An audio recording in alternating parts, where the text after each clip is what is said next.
Hey guys, this is Fang/VA here, coming at you with a new video. And in today's video, we're going to be discussing why, in my opinion, 2022 has been one of the best years to be a Sonic fan. So if you're new here, make sure to comment, like, and subscribe, and definitely hit that bell button to know when all my uploads go live. So let's get started. So obviously, let's start out with the first thing that came out this year for us Sonic fans, which was the Sonic movie sequel, Sonic the Hedgehog 2, the movie, not the game, the movie. And I never really gave my thoughts on this movie, I don't think. If I did, I can't remember, but it was definitely a better movie than the first one. It felt more like Sonic to me. Of course, Tails and Knuckles was in it. We had the whole reveal of Shadow the Hedgehog going to be, being a part of the third movie, which I'm super hyped for. And also Supersonic was involved. I never said this before, I don't think. I might have said it in a live stream or two, but in my opinion, the Sonic movies that we've been getting, to me, they almost feel like an alternate Sonic X. Because it deals with the same premise. Sonic ending up in the human world. So, it might be coincidence, or maybe they did take inspiration from Sonic X for this. And I know that all you Sonic X haters are probably going to be wanting to jump my throat about that, but again, you guys cannot deny the similarities between the two. It's just that we're dealing with two very different Sonics and two different human protagonists. So yeah. Now, obviously, the second thing that came out for us fans, even though that it is a bit controversial, is, of course, Sonic Origins, the collection that consists of Sonic the Hedgehog 1, Sonic the Hedgehog 2, Sonic CD, which all three of those versions are the Christian Whitehead versions that was stuck on Apple and Android, although they did actually release Sonic CD on everything. I don't know why they didn't do it for Sonic 1 and 2. I never understood that. But doesn't matter. They're here on console, and of course, the big thing was Sonic 3 and Knuckles. Now, even though that I love to be positive towards Sonic and Sega, because this fan base is way too pessimistic for its own good. It is way too negative. And it's borderline toxic at times, too. Us Sonic fans, we tend to change our opinions a little too much at times, and it really is annoying. But a few controversies with this collection was that Sonic 3 Knuckles did not feature some of the OG tracks used. Because obviously, as what people know, Michael Jackson worked on Sonic 3. Not the and Knuckles part. He mainly worked on Sonic 3. Everyone knows the story. Everyone knows that the credits theme for Sonic 3 was the foundation for his song Strangers in Moscow. Ice Cap Zone was legit a Genesis remix version of a Jetson song called Hard Times, which the keyboardist of that band so happened to also work with Michael Jackson. So if you look through a lot of the composers that worked on the Sonic 3 portion, a lot of them has connections to Michael Jackson. And because of the because of the Michael Jackson estate being a bit douchey right now towards it, that's why they had to replace it. But my big issue is with this, and I think I'll say this after I'm done talking about the controversy. But the second thing was that people feel like this wasn't worth the money for what we got. And I hate to say this, I have to agree with people. Sonic Mega Collection kind of makes this,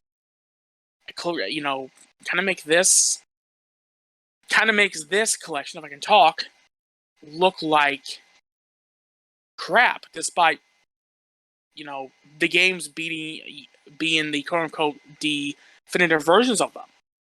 I mean, I can say that about Sonic 1, 2, and CD, but I can't say that about Sonic 3 and Knuckles in the collection. And, maybe they should have considered putting some more games on here just to make it seem more worth people's while. Because there's this whole thing to where people don't want to pay $40 for older games. And even though that I do understand that mentality, and I can't exactly argue with people, even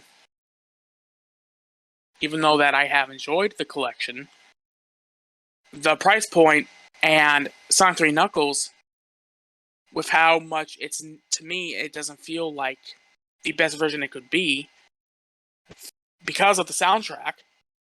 Yeah, I can totally see why people didn't want to pick this up. Even though that I do enjoy playing it, and I do have it on PS4 now, this is not the version of Sonic 3 Knuckles I was wanting. Everything is there, we just needed the original music, and the fact that this exists mainly for newer Sonic fans, there's going to be, a newer Sonic fan that just got into Sonic because of the movies. They're going to be playing Sonic 3 Knuckles. They're going to be going on, they're going to be talking about this on Discord or something, saying that, yeah, I just got done beating Sonic 3 Knuckles for my first time. I loved it. People are going to ask this person, what version they played. And they're going to say that, well, I played the Sonic Origins. And people are going to scoff and say, well, you kind of played the wrong version of the game. Because some people may say, oh, well, why are people so mad over simple songs? Well, that's kind of a stupid question. Can you imagine Final Fantasy VII Remake not having one winged angel? People would riot in the street. Video game music goes hand in hand with the experience of playing through a game. It's part of it. It's no different than seeing a movie and, hearing something that makes you go, holy crap, that's incredible. Video game music goes in hand with the experience. And the fact that Sonic 3 Knuckles in the Sonic Origins collection did not have the OG music for some of the tracks, and June even redid the transformation theme,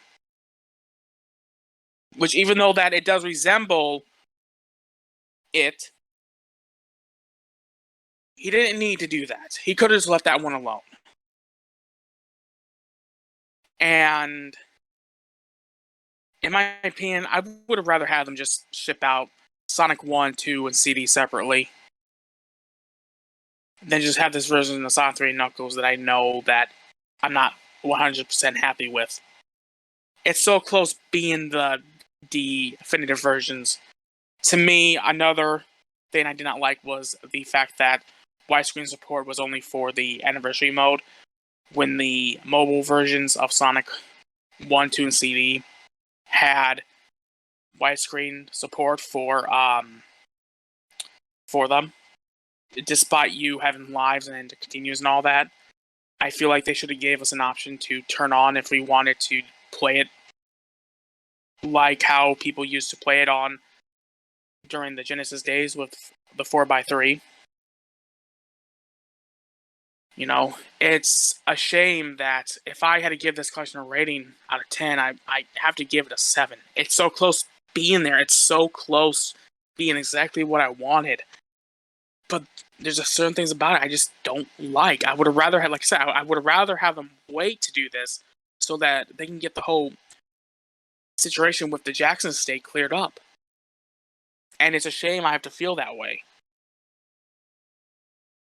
And to be honest, I do plan on making my definitive way to play Sonic 3 Knuckles, either with Sonic 3 Complete or with Sonic 3 Angel Island Revisited. Those are more what I want from a expanded port of Sonic 3 Knuckles. And then Sonic Frontiers is the third thing. Well, not exactly, no. We're going to hold off on Sonic Frontiers. Then they announced the fact that we're getting the Knuckles TV show, and the third Sonic movie, which the Knuckles TV show should be coming out next year, which I'm super excited for. So, when it comes to the movies and the TV show side of things, they're killing it right now. Sonic Frontiers gets announced to be a part of IGN first. The first trailer comes out, people are complaining about it. And because of that, right, you have discourse in the community to where you have people say that they should delay the game and you have people that shouldn't. Considering I was still a little bit peeved at Sonic Team at the time because of the whole Sonic 3 Knuckles situation, I was on the side that just, I wasn't going to get it because I was so angry. I was so angry about the whole Sonic 3 Knuckles situation. But over time, seeing more stuff and hearing more about the game from people that played it, and of course the devs themselves, you started seeing this turn with people to where a lot of the critics about it was like, okay, well, I'll be cautiously optimistic. To now it's like people are... I'm jumping ahead of myself right now. I'm sorry for being so long-winded, you guys. But, you start seeing people have this overall change of opinion about Sonic Frontiers. And it was great to see people, gamers, let's be honest, gamers, once they see a game, if they think it's bad, nothing's going to change their mind. But, you start seeing a lot of Sonic fans being like, okay, well, you know what? I'll give this game a chance. Once more stuff came out about it, once we started getting more gameplay, people were like, holy crap, is this the same game we saw? And of course, like I predicted, of course, you still have the people that had their arms crossed, nose up in the air, being like, nope, this still looks rushed to me. Nope, it still looks like crap to me. Which is perfectly okay. It's your money. I'm never going to tell you what to get with your money. That's your choice. If you feel like Sonic Frontiers is not the Sonic game that you've been waiting for, then that's your decision. But do not ruin it for people that enjoy the game. And same thing goes for people that enjoys the game and, want to start crap with people that think that it's not that great of a game. Keep things civil, especially in my comments. I don't like it when people argue over the internet. It's so stupid.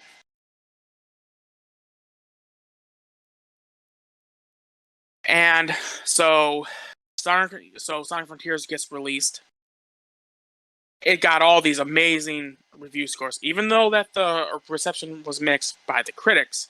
But let's be honest, there's always been a disconnect between us, the fans, and the critics when it comes to the Sonic series. Because you can't really compare Sonic to anything. He's not like Mario. He's not like Crash. He's not like Spyro. He's not like Banjo-Kazooie. He's a totally... His style of platforming is different than theirs. And that's why it's so hard to... I feel like... I think that's why a lot of critics have a hard time reviewing Sonic games at times. And, it's really been interesting to watch because, even by my own experience with the game, I flat out enjoyed it. I would say my thoughts and opinions on Sonic Frontiers, but I'm going to save that for a separate video. So consider this a bit of a tease a little bit. I will be making a video about my thoughts on it. And I will get in my overall opinion. Okay. Now, obviously, another one we got was that it was announced that Sonic Frontiers was going to get DLC. And it's free DLC. Some of the better DLC for this game is going to be in the last update to where we're getting new story and new playable characters. And that's great. I can't wait to see what they have planned for that. And now we come to another controversy. The Video Game Awards. Sonic Movie 2 was announced for Best Adaptation. Sonic Frontiers was nominated for the player's voice. Now, if I said Sonic Frontiers was nominated for Best Adaptation, I meant Sonic 2. Well, because the Genshin player base knew that they would get currency if they won, a war broke out between the two sides. Now, I'm not going to get into what actually went down. I'm not a drama channel. I don't cover that stuff. Personally, I find people that do that kind of the bottom of the barrel when it comes to content creation. Because it's Twitter, it's fandom. They're always going to do stupid stuff like this, no matter how much we complain about it. So, but from the bits and pieces I've heard, apparently, I guess people say that it's a Sonic fan's fault, which I hate it when people group people together. It's like, yeah, nah. Do not group me in with someone that said horrible things about, Genshin's home base. All in all, both sides were wrong. Jeff Keighley was also wrong for making that dig at Sonic fans. Both games should have been disqualified, in my opinion. But it is what it is. But we lost those nominations. We lost the best adaptation to the League of Legends show that's on Netflix, which I've heard good things about it. I'm not that big. I'm not that big into League of Legends. And plus two, from not trying to be one of those people that stay away from things because of how the fan base is. But I've heard people can get very toxic on League. So I don't want to be anywhere near that. I play COD. I get enough toxicity there as it is. Even though that it has gotten a lot better because of the invention of party chats and all that. And of course we lost to Genshin. Now, of course, the final thing. Sonic Prime. The animated show that's going to be on Netflix is going to be coming out on December 15th, but I know that people on Sonic Speed Sim was able to see the first episode on Roblox, which I wish I would have saw that. That would have been cool, but you know what? I would rather watch it when all the episodes come out, so I can just binge watch them. And I am looking forward to it. My only complaint about it is I'm not the biggest fan of how Rouge design is. I don't know if that was Netflix's choice to kind of I guess, censor her a little bit. But I don't really care about that. Rouge has had clothes in the past that, covers her and all that. Sonic X is a good example. Her freaking thief outfit in Sonic X. And, I never really, even though that I despise censorship, her design in Sonic Prime isn't really that bad. It does fit her a lot. So in that case, I don't mind it. I don't think it's like Tifa Lockhart's situation with Crisis Core, the remastered.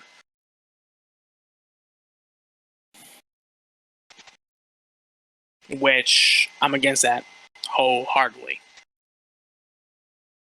And of course, all the comics and the merch. So yeah, you guys, this year has been great for us Sonic fans. And you know what? We got acknowledged by Mario Kishimoto.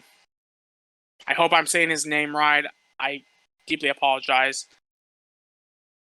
And I can't wait to see what 2023 and beyond has for our favorite blue blur. I'm actually currently finishing up a hard mode playthrough on Sonic Frontiers right now. So, as always, you guys, take care.